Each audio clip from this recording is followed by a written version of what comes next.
Dear Dhamma friends, I welcome all of you for Kalalgoda English Medium Retreat. Now it's a session for question and answers. So I think we have written questions received. So we'll begin with the written questions.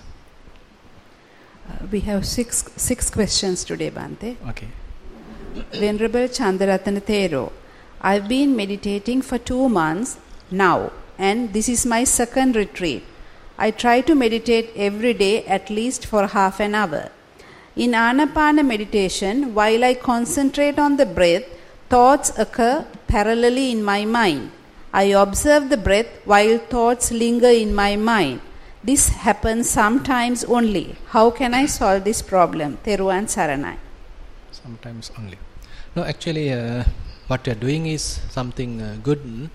Basically, the skill to develop mind or the skill to watch the mind is something that we have to gradually develop. That we can't immediately get the skill to watch the mind, because once we try to watch the mind, typically the content of the mind will take us into it. Sometimes we get caught to it, and without our knowledge we are in a ride of the mind. So therefore Buddha sort of give a caution, give a warning, telling that if you are with some wavering mindfulness, don't go and try to watch the mind. Rather, you develop mindfulness through Kayanupassana and Vedananupassana.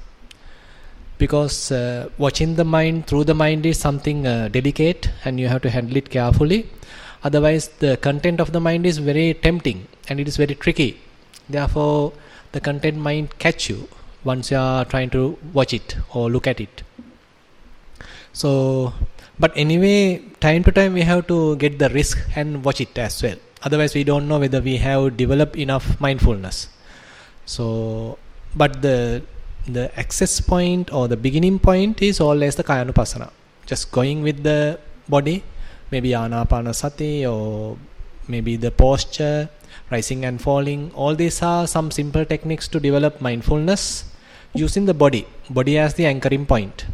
So that helps us to develop fair amount of mindfulness, and maybe naturally you might be shifted to even watching the feelings, and then you will be in the Vedananupassana as well, and then automatically you may start to watch the mind.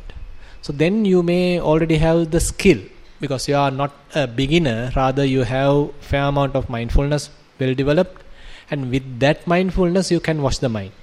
So therefore, this question tells that you are trying to watch the mind and the mind is going here and there. It's still very much like not successful. So I recommend to go back to your breath, or go back to your rising and falling, or go back to your posture, or maybe walking meditation, and keep developing mindfulness. And once you develop fair amount of mindfulness, actually you will understand that even when mind shift or distract, it may come back within a short time. It may not linger upon for long time, as this question mentioned. It may come back, it may return within a short time. So that indicates your mindfulness has now fairly sharpened. And so once you are with sharpened mindfulness, then you can watch the mind, and then as a result of watching, these thoughts will fade away. They start to dilute.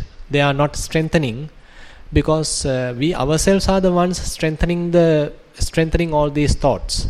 So if we are with fair amount of mindfulness, some strong mindfulness, this strong mindfulness is fair enough to dilute these thoughts or to fade away these thoughts. So therefore, continue your developing mindfulness through Kayanupassana and Vedananupassana, and then you can slowly watch the mind, and then you will be successful. Yes. So we'll go one by one to each and every question, and if you have any doubt or if you need further clarification, please feel free to ask. Yes. Venerable Sir, I have a shallow breath. The breath does not stretch the diaphragm much. My in-breath is longer than my out-breath. My out-breath happens very fast. When I try to concentrate on my breath, it seems the pattern changes a bit. My mind wanders very often. Can I practice meditation sitting on my bed, or do I require hard surface? Hard surface. No, I mean, there is no. Only thing is, if you have a very fairly, I mean, too much comfortable cushion or something, more than meditating, you may start to sleep. So that is the problem. Other than that, I mean, having a very comfortable posture is very advantageous for meditation, because if you are not getting the comfort through your posture, then you can't go deeper. Particularly to develop concentration, you need fair amount of comfort coming through the posture. On the other hand, if it is too comfortable and you are also fairly tired and the body needs fair amount of rest, then automatically after a couple of minutes you fall asleep, because posture is very comfortable and you are in a tired mood, and then you falling asleep. So on such situation, having a hard surface may be useful, because it may not give you too much comfort, but on the other hand it might not give you enough comfort as well. So you have to find out where you are. I mean, if it is very rough surface or hard surface, then you might not get the comfort what is necessary from the cushion or from the posture, and that might appear like a obstacle to your development. So you can use a kind of a situation in between, where it is not too comfortable and it is not too uncomfortable, and you are in a kind of a middle range, and then your posture is giving some support, and through that you can continue. Yeah. Yes.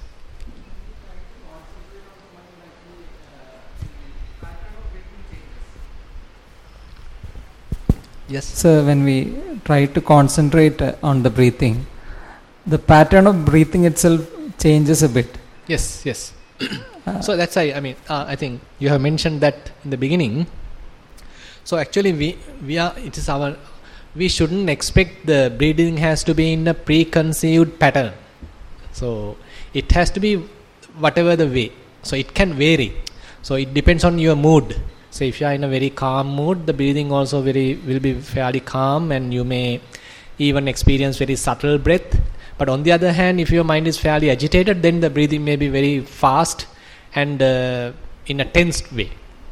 But as you continue watching the breath, it may, as a result of watching the breath, so it may start to calm down. So even if you start with some agitated mind, as a result of develop mindfulness through breathing, so breathing also become smoother and subtler, and your mind also starts to calm down. So throughout the session it vary. And throughout this, from sitting to sitting it vary. So from morning to evening it vary. So we should not have some kind of a frame telling, okay, my breathing has to be in this particular pattern. Okay, it has to start longer, and then it has to go to shorter, and then it has to go to softer, then ultimately it has to disappear.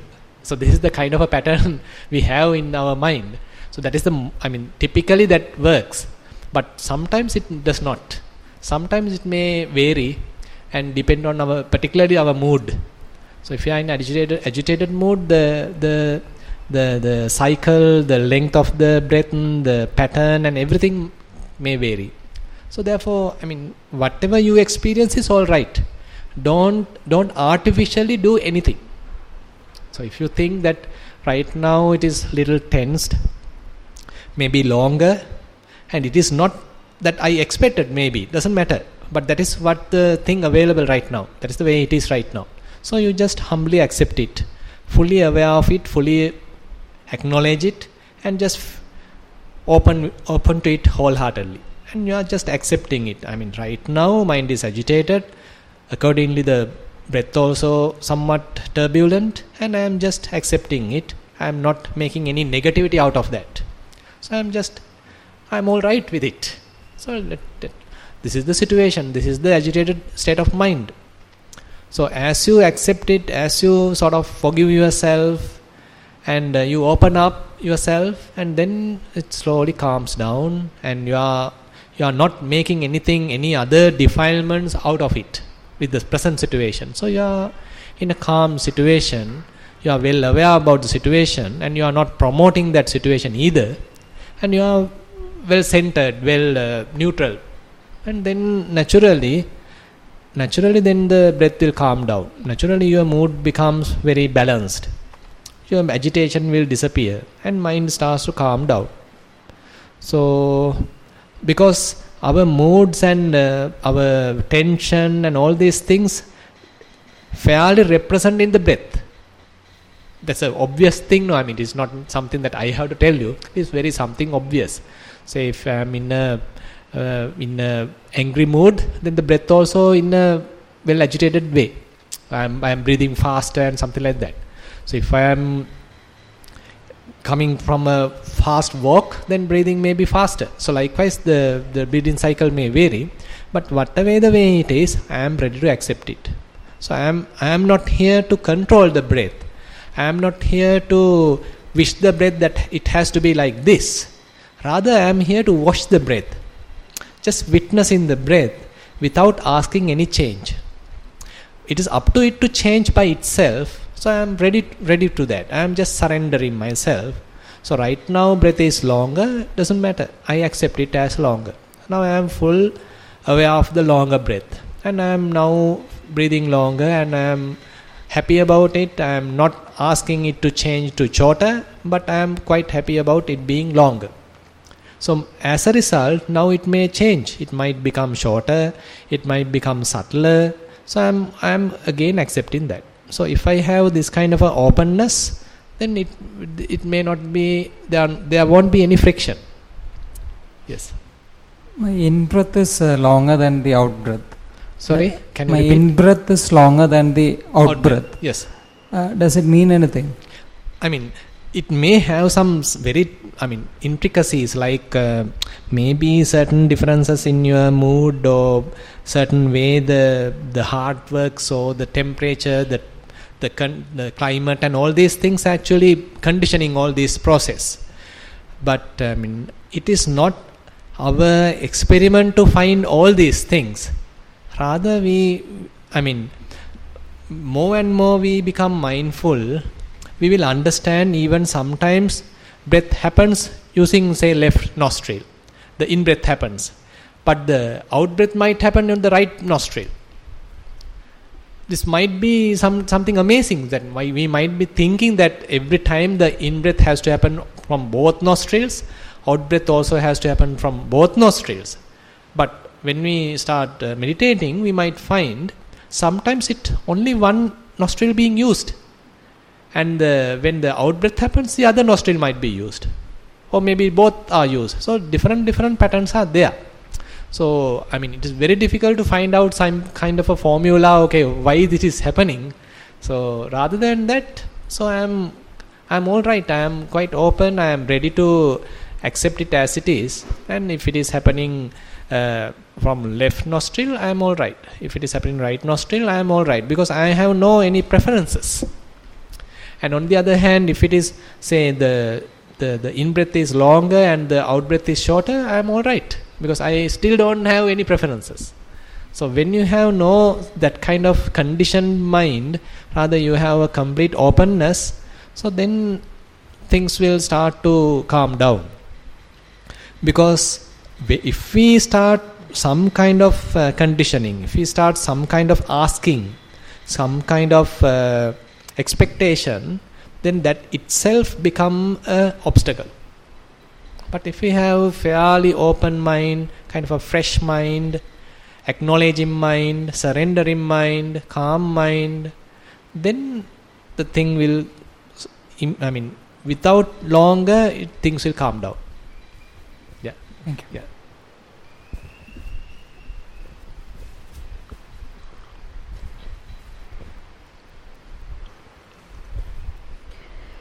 Venerable Sir, as beginners, do we need to get guidance from an experienced supervisor or teacher before we start meditation? When we start on our own, it's very difficult to concentrate. Thousands and thousands of thoughts come in and go. Could you please explain us the easiest and the best meditation for us to start with? Blessings of the Noble Triple John. Easiest and the best. I think I prefer to answer like you can start with walking meditation rather than sitting, because walking is fairly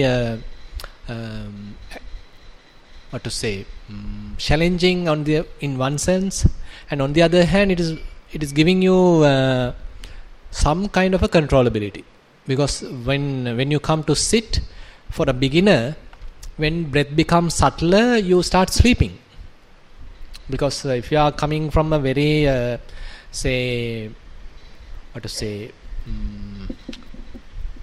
very busy life, kind of if you have a very busy life pattern, and if you are coming for meditation, quite natural that you fall asleep, because this breathing becomes very gentle, very softer, and you can't bear it, and you can simply easily go to sleep.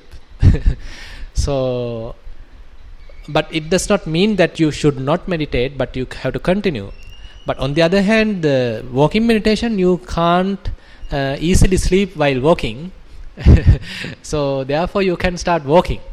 So one easy way is that say when your left foot is touching the ground, you can simply note it like this is the left. And please do it when you are very sure that now the foot has touched the ground and you feel it. It is not that your imagination, rather you directly feel that your left foot has now 100% touched the ground. And then you are noting it, confirming it, telling okay, it is the left, it is not the right, it is the left. You are 100% sure. Then your right foot is touching the ground, and now it has happened, and you are confirming that it is the right, it is not the left, it is the right. So likewise, if you are confirming like this, if you are noting like this, labeling like this, so then this, as the question mentioned, your mind typically distracts either to the past or to the future. That is the nature of the mind. But more and more you confirm this bodily experience. Right now it is the left foot, and now it has touched, and now you are sure and you are confirming it, this is the left. And it helps to anchor your mind very well. Because at the beginning it is a must to have a very strong anchoring point for the mind. Some kind of a ground to establish. So this left foot now is giving that facility. Now your right foot is touching the ground, and you are well aware of it, and now it has touched, and now you are confirming it is the right.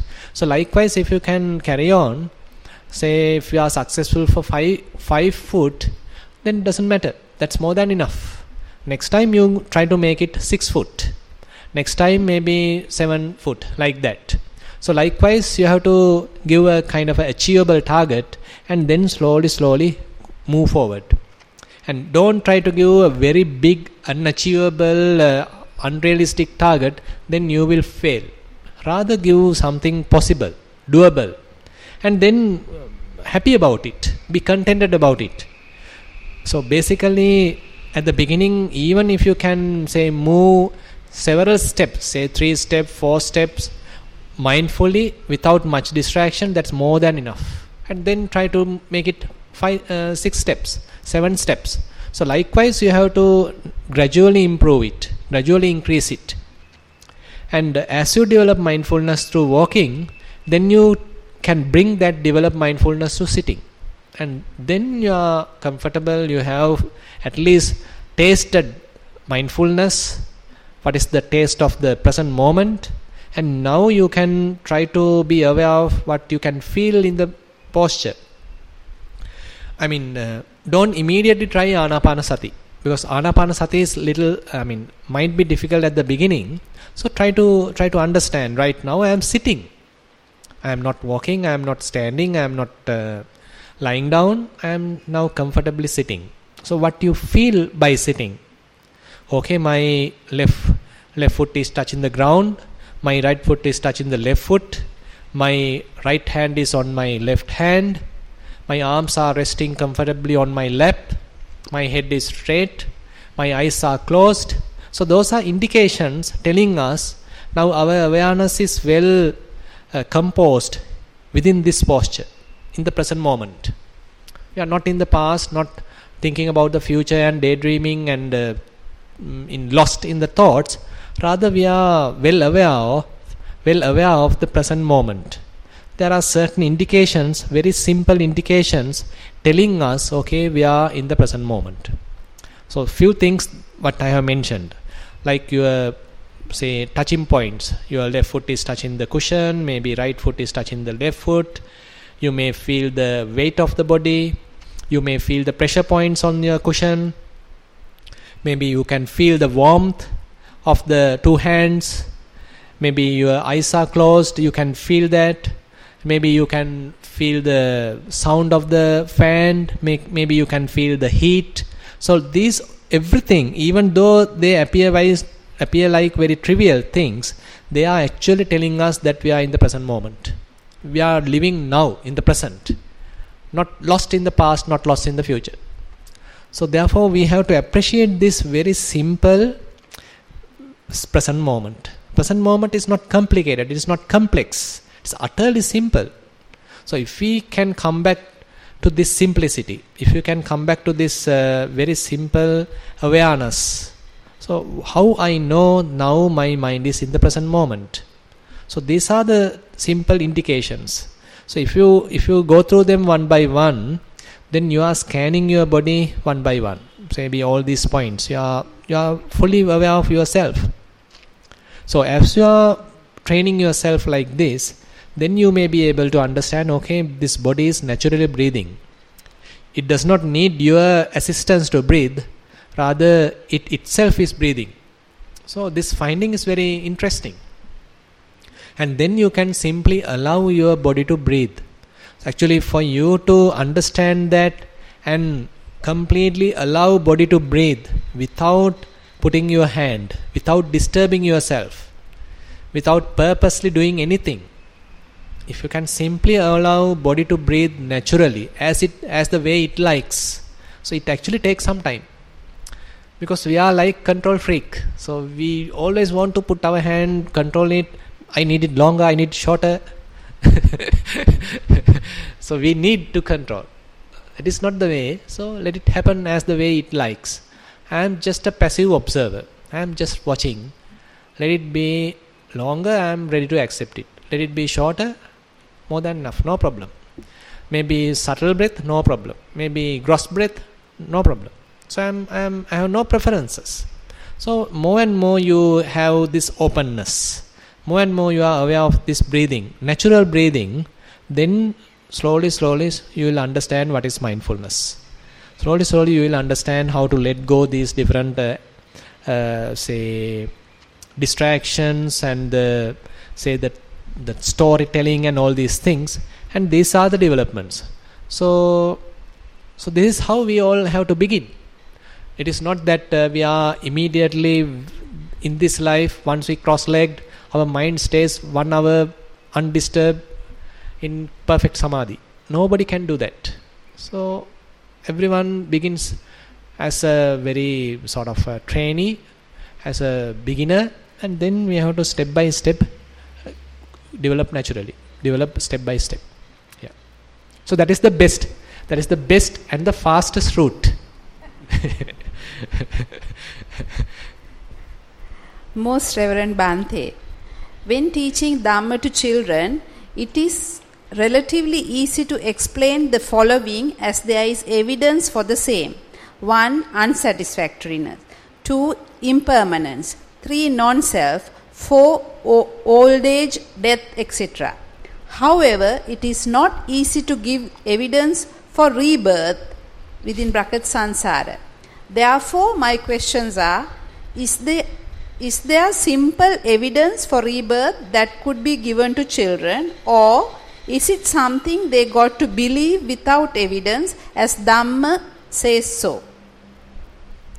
Yeah, actually there are enough evidences available right now in the present day because there are a lot of scientific researches are going on, not only in the present day, actually even far longer. If you can remember Professor Ian Stevenson, he's I think from US, and he has done so many case studies regarding the that past life telling the children. So he has done so many case studies, and even in Sri Lanka, he even came to Sri Lanka and went to several such cases, and those are well proven. And he has done a fairly unbiased. He's not from Buddhist background. He's not a believer of this, but rather he has some kind of a curiosity to find it out. So he started it, and he has published a huge book explaining all these case studies. So this is one approach. And on the other hand, there are many children. So if you consider those children, they have some extraordinary skills. Say for example, one can maybe even write in Pali, or maybe write they can recite in Pali, but even their parents can't recite. So maybe they can draw things very beautifully, and likewise there are some extraordinary skills that certain children have. So you can't actually give enough reasons or reasonable reason just merely by physical qualities.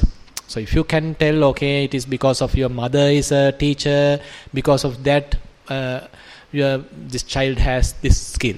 Your father is a professor, therefore he has got this skill.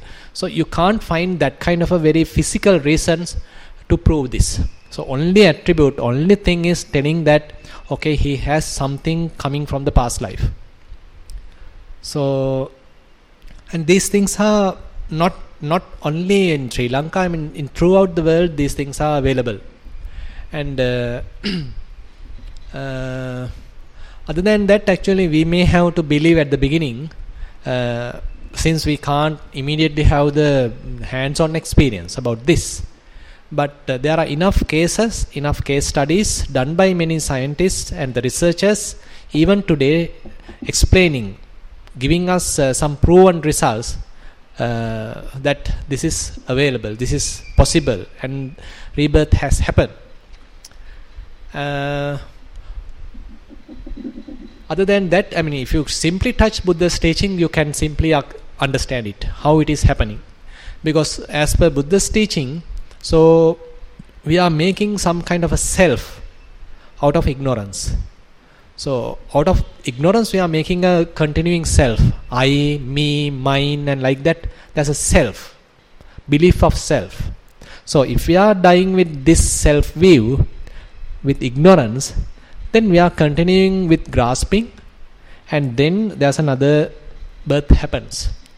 So this is continuing. It is not some person or being continuing, but rather out of ignorance we are then and there creating a self, making a self, and that making of self, that attachment, that grasping, that clinging is enough to continue to another life. Because the craving, the clinging, that power is not completely quenched, completely disappearing when you are dying. So even when you are dying, you are not completely satisfied. You still need to live more. You still need some more. So I need the better car while you are dying.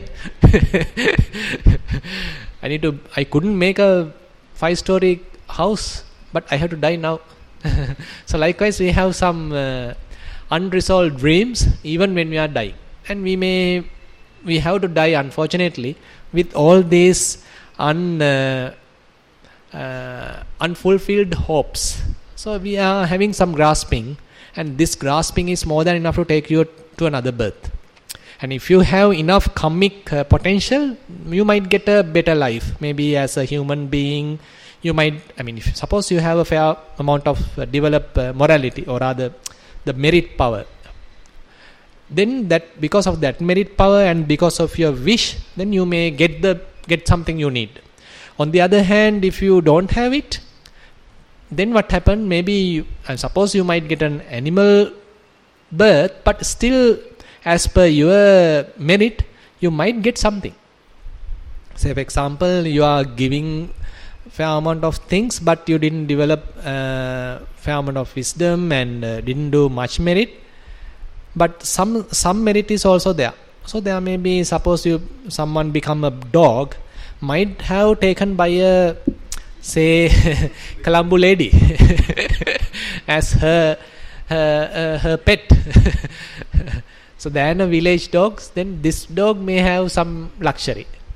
So likewise, these differences are there. And on the other hand, I mean, Buddha has explained it so many different ways.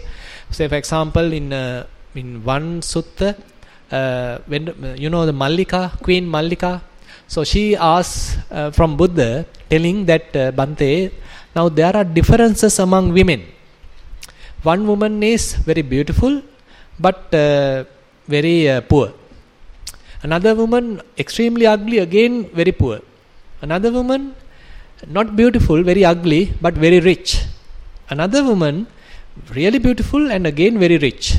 So why it is happening? So likewise she's asking, and then Buddha is explaining what are the past causes for such thing to happen.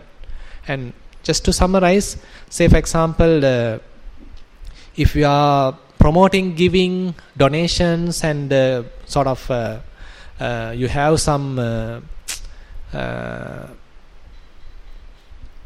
easy way of giving out, not being miserly, and then you are developing fair amount of potential in the future life to gain many things. And on the other hand, if you are stopping others when they are trying to give something, and you yourself is not giving, then definitely you are not getting in the future life, basically based on the karma. And on the other hand, if you are becoming very angry, you are tit for tat, when your husband is telling something, you are telling 10 things. So likewise, you are always in the battle. So then definitely on the next life, as per Buddha's teaching, you can be ugly. So very careful. So this is what Buddha is telling to Queen Mallika. So when someone is beautiful, when someone is very rich, so it is due to reasons. It is not a fair chance. It is not a kind of a random something. It has causes. It has causes. Yes.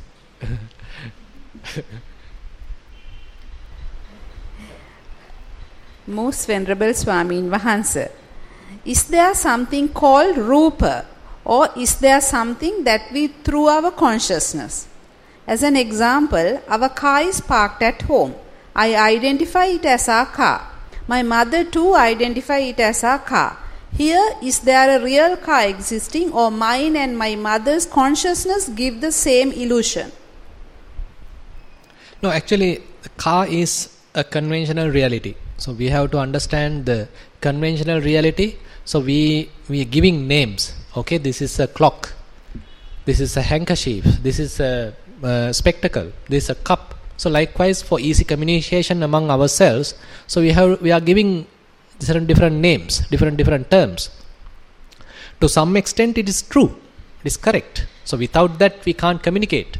So we all have to understand. Okay, this is the clock, and this the name given for this item is clock. Then whenever someone is telling that I need a clock, then he will give you a clock. So this is the conventional reality.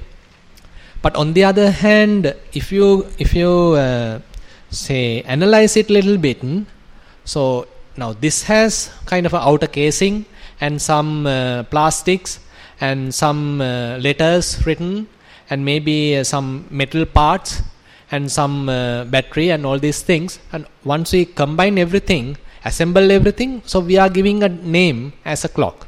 So in that sense, there is no clock. It's a kind of a assembly of different parts.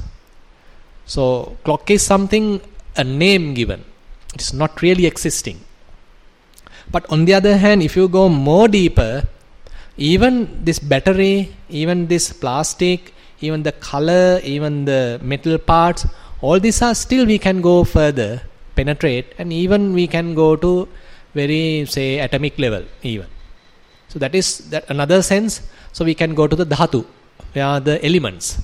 So in the elements level, so there is no even color or even say metal part or something like that. So ultimately we will get in this 4 elements. Patavi, Apo, Tejo, Vayu. So those are the very intrinsic characteristics, very elementary characteristics of the physical world as per Buddha's teaching. Say everything, whatever the physical, they have the characteristics of the earth element. Say for example, it has some solidity, it has some hardness, it has softness, it has roughness, it has heaviness, lightness. So likewise different characteristics are there. So all these actually attributed to earth element. And it may have some fluidity, so it is attributed to the water element. It may have some temperature, heat and cold, then it is attributed to the fire element. And then it is having some movement, and it is attributed to air element. So this is like today the scientists are giving some kind of say analysis of a physical world. Similarly, Buddha has given some similar analysis considering this whole physical world is 4 elements. So when we are coming to these 4 elements, then there is no clock, no cup, no handkerchief, no spectacle, no mic, so nothing is there. So what we feel is simply hardness, roughness, softness, flowing, pressure and moving, and all these very elementary characteristics. So we have to understand in a way the difference. So when we are meditating, we are trying to reach this very elementary level experience, direct experience, forgetting about all these conceptual names that we have given, all these concepts that we are making. So all these concepts we have to forget and have to keep the mind very simple, open, in order to touch this direct experience. The direct experience doesn't need even a word. Direct experience doesn't need even a vocabulary or sentence or language to understand. So when I am touching this surface, okay, I feel some, right now I feel some warmth. If I am touching say this cold water, now I am feeling cold. So I don't need any language to tell it. I can immediately feel it. So likewise, this direct touch, direct experience is something that everyone can understand. Everyone can commonly understand. But you can't simply live simply with it. You have to give names in order to facilitate communicating among the people, among different communities. So therefore, both relatives may be necessary, but we should not get lost too hard in the conventional reality. Say when I am telling, okay, this is a car, so I may have some attachment to it, and then suppose as this example telling, okay, your mother is telling this car, I am telling this car, so you have some, maybe suppose you don't like that car, your mother may still like that car. Suppose it's an old car, so she might like it, but you might not like it. You need a modern car. So basically, but the same object. So two people have two different perspectives, different likes and dislikes. So that all comes to ourselves. That's all individual. So I may have some preferences. She may have another preferences. Based on that, I am giving different value to this object. So for me it may not be valuable, for her it is extremely valuable. So likewise, so all these things actually has some value judgment in our mind. So as this question tells, okay, ultimately we can tell, okay, it is the mind telling it is good or bad, it is beautiful or ugly. It itself is not beautiful or ugly or anything. It doesn't know anything. It is simply 4 elements. But for me it is very beautiful. For her it is not beautiful. For her it is beautiful. For me it is ugly.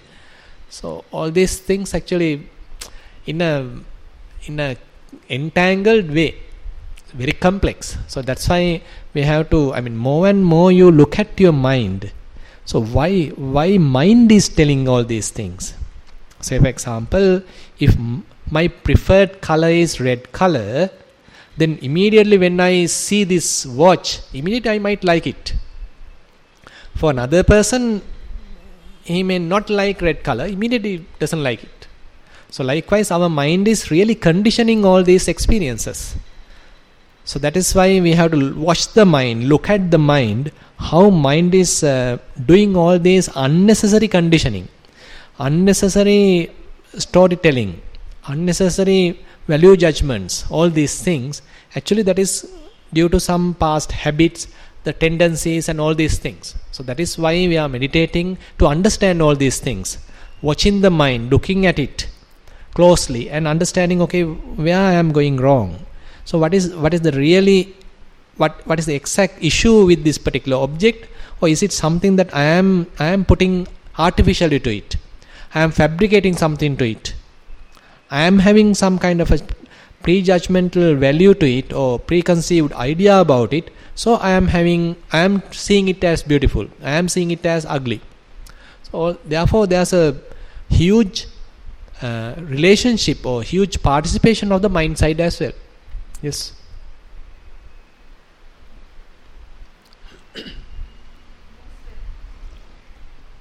Most Venerable Bhante, it is with great pleasure that I convey my gratitude to you for the guidelines explained in a most simple manner for the benefit of all practicing Anapanasati.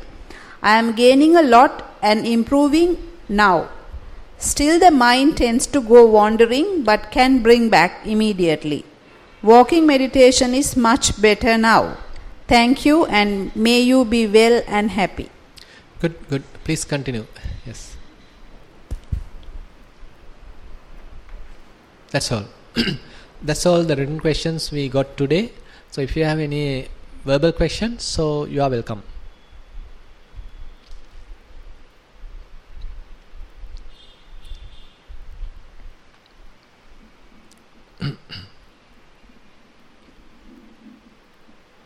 No, any other question? Okay. So if there is no question, we can wind up the session. Little hot today, so you can simply accept that also. So no preferences. So just being. Actually, recently I had to do a Dhamma sermon on Sabbasava Sutta, talking about Adivasana Pahatabba. Adivasana Pahatabba. So exactly Buddha is telling this Sita Unha. This when sometimes it is very cold, we have to be patient with it. When it is extremely cold, hot, we still have to be patient with it. So I mean, we can try to control it, we can try to adjust it as we like, but we need to understand there are limits. So you can't go to you can't achieve the best. So there is something that you can bear. You have to bear. You have to cope up with the situation. So therefore, don't expect that everything will be perfect in either in Mithirigala or in Kalalgoda or in any other place. Nowhere you can find a perfect place, but it is up to us to strive in a way and to adjust to the situation and have some kind of a patience, and then only we can continue. So otherwise, our mind will start to complain, okay, this is too much hot, I can't meditate, and this is not available, that is not available. Then like that, then the mind always is complaining. Then mind always get into negativity. So rather than doing that, just understand this, that the typical nature of the mind is like that, trying to give some kind of excuse. So rather than telling that, okay, whether can I bear it? So how many people are just selling fruits on this hot season while on the road? So we are at least under the roof. So how many people are just begging food while being on the pavement? So we are just comfortable here actually.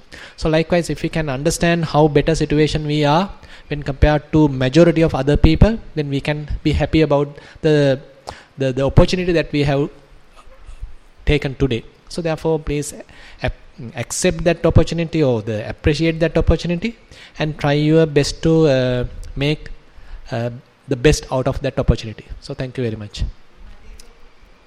Yes? Bilai water? Exactly. Yes. So that is the kind of a flexibility that typically if possible, we can try to achieve. Say for example, whenever water is put into any kind of a vessel, it is taking the shape of the vessel.